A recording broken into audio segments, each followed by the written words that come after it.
ত্যাগ করার জন্য তখন প্রস্তুতি নিচ্ছিল।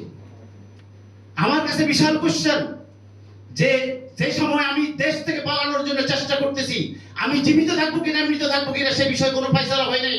সেই সময় সেই পাকিস্তানি যোদ্ধারা বাংলাদেশের বুদ্ধিজীবীদের হত্যা করবে, এটি আমি মনে করি যে রীতিমতো একটা অবান্তর।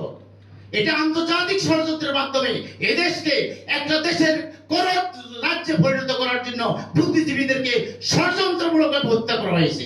এবং আজ পর্যন্ত যে কথাটা বারবার আসছে যে এই গুমের জন্য আমরা আজ পর্যন্ত জহির রায়হানকে আমরা খুঁজে পাচ্ছি না। যদি জহির রায়হানকে যদি খুঁজে পাওয়া যেত, সত্যিকার ইতিহাস আমরা পেতাম যে ঘটনা কোথায় হয়েছে, কি হয়েছে। সম্মানিত উপস্থিতি, আমি আপনাদেরকে অনুরোধ করব, আমি যখন চট্টগ্রাম বিশ্ববিদ্যালয়ের ছাত্র হিসেবে ভর্তি হই 1985 সালে, তখন আমি সবসময় মনে করতাম যে কালো কালির লেখা কখনো মিথ্যা হয় না। আগে আমার এরকম একটা ধারণা ছিল।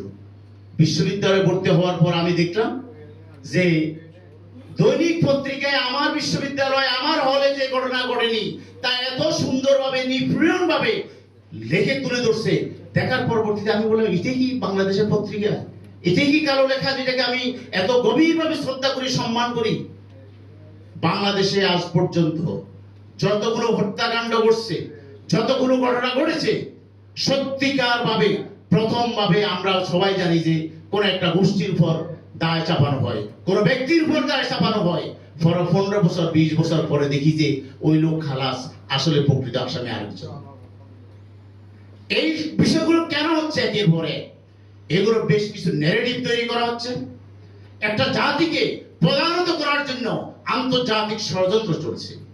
আমি আজকে ইউনুস স্যারের কাছে আমি আজকে একটা প্রশ্ন রাখবো। আপনি একজন দেশের বুদ্ধিজীবী, অনুগ্রহপূর্বক জাতিকে মুক্তি দানের জন্য এই 14 ডিসেম্বর কি ঘটনা ঘটেছিল, একটি স্বাধীন নিরপেক্ষ তদন্ত কমিশন গঠন করার জন্য আমি আপনাকে অনুরোধ করব।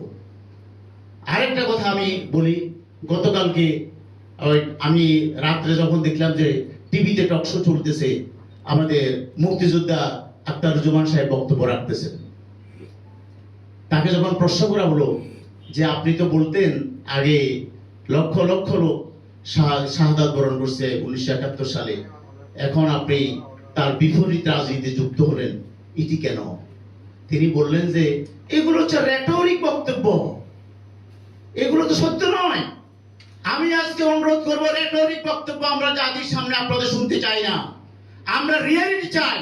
আমরা সত্যিকারভাবে বাংলাদেশে কি ঘটেছিল 1971 সালে, সেই ঘটনা কারা কারা শহীদ হয়েছে সেই তথ্য আমরা জানতে চাই।